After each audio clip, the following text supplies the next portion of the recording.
Saudara terkasih, dalam nama Tuhan Yesus Kristus, balik lagi bersama saya, Samuel Risa Smith Batubara, di channel Kristen Bersaksi.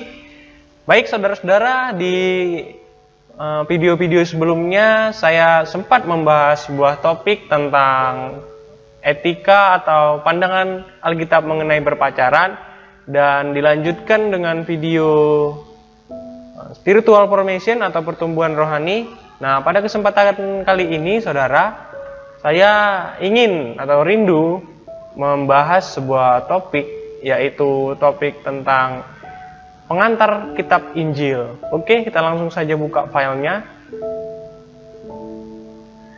Oke, pengantar kitab Perjanjian Baru.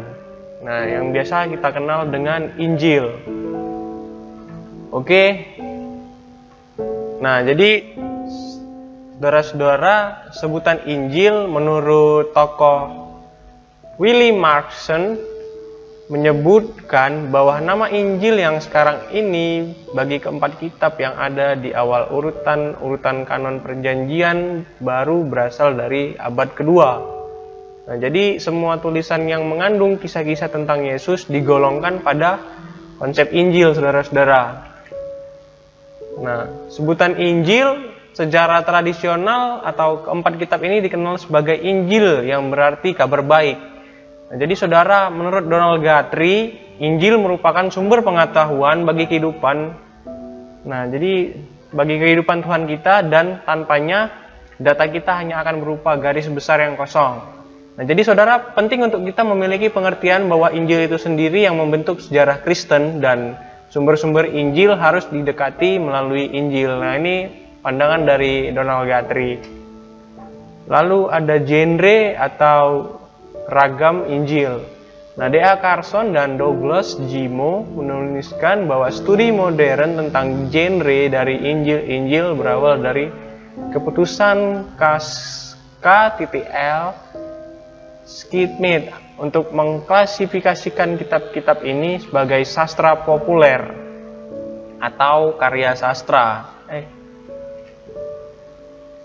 Nah, jadi genre atau ragam Injil, klasifikasi ini juga berarti bahwa Injil-Injil harus dilihat sebagai kitab yang berbeda dari biografi-biografi yang lebih bernilai sastra di antara berbagai bentuk yang lazim di dunia Yunani atau Roma kuno. Nah, kita akan lanjut. Nah, signifikansi Injil, fokus Injil hanya pada periode singkat dari kehidupan Yesus, meski terdapat cuplikan awal kehidupannya, namun hanya sedikit tentang masa kecilnya dan tidak ada catatan psikologis yang memadai atas perkembangannya. Ya, jadi saudara, signifikansi dari bentuk yang dipakai dapat dilihat dari fakta bahwa keempat penulis Injil menjadikan minggu terakhir kehidupan Yesus sebagai bagian terpenting dari karya mereka. Nah, jadi saudara, terbukti bahwa kisah penderitaan Yesus mendominasi maksud mereka, atau catatan tentang perbuatan baik, mujizat, dan pengajaran Yesus harus dilihat dari perspektif ini.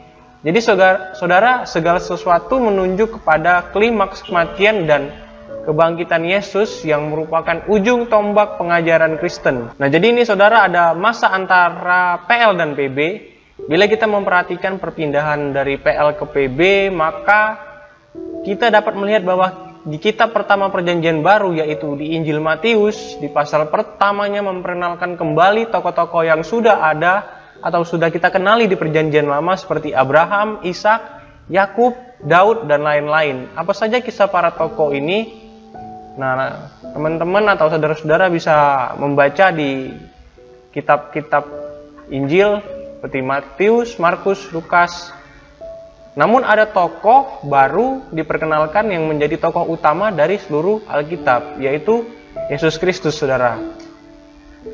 Nah, di dalam masa antara PL dan PB dapat dilihat suasana dunia yang sedikit sekali kemiripannya dibanding dengan yang di Maleaki. Kerajaan-kerajaan di timur seperti Babel, Asyur, Persia tidak lagi mendominasi wilayah itu. Nah, jadi kekuatan baru yang besar muncul di barat atau kekaisaran Romawi. Batas-batasnya meluas dari Laut Tengah sampai Afrika Utara dan bahkan hingga Eropa. Nah, jadi saudara, penguasa di Palestina adalah seorang raja yang kejam dan egois, yaitu Herodes, bertahta memerintah bangsa Yahudi. Nah, jadi masa antara PL dan PB ini saudara, bangsa Israel yang telah berulang-ulang diperingatkan oleh para nabi di zaman Perjanjian Lama tidak mau percaya. Jadi saudara, semua terjadi karena mereka telah berdosa dan tidak mau tetap setia kepada Allah. Nah, jadi saudara, dalam Matius, bangsa Yahudi sudah menetap mapan dijamin oleh Pax Romana atau perdamaian Romawi. Nah, jadi ibadah bangsa Yahudi bukan hanya di bait suci, tetapi di sinagog yang terbesar di desa dan kota. Nah, jadi saudara, masa antara Perjanjian Lama dan Perjanjian Baru terdapat penguasa keagamaan baru selain para imam yang masih memimpin, yaitu orang Farisi, orang Saduki, dan ahli Taurat. Nah, jadi dalam masa antar PL dan PB ada penguasa-penguasa yang keagamaan yang baru. Nah, selain dari para imam. Nah, di atas semua otoritas keagamaan ini duduk satu badan pengatur yang disebut Dewan Agung atau Sanhedrin yang berfungsi sebagai mahkamah agung bidang agama. Jadi, saudara, tidak satupun juru bicara ahli muncul ke hadapan bangsa Yahudi selama tahun-tahun antara Perjanjian Lama dan Perjanjian Baru. Yang berikutnya, masa antara Perjanjian Lama dan Perjanjian Baru, Allah memakai tahun-tahun yang senyap itu untuk menyiapkan waktu dan tempat bagi kelahiran Yesus. Nah, jadi saudara, selama tahun-tahun antara perjanjian-perjanjian tersebut, tahun peperangan dan pergolakan, pahlawan-pahlawan cacat, raja-raja yang gagal, dan harapan-harapan yang tak terpenuhi, Allah mempersiapkan era yang pasti bagi sejarah keselamatan atau suatu era perjanjian baru bagi bangsa Yahudi maupun bangsa-bangsa lain. Jadi saudara, seperti itulah pengantar kepada perjanjian baru. Dan di episode berikutnya kita akan membahas mengenai Injil Matius. Terima kasih saudara telah menyaksikan video ini. Jangan lupa like, komen, dan subscribe. Dan jangan lupa juga untuk share kepada teman-teman saudara dimanapun berada, agar berkat atau pengetahuan ini tidak hanya berhenti di saudara dan saya saja, tetapi boleh menjadi berkat bagi orang lain juga. Terima kasih dan shalom.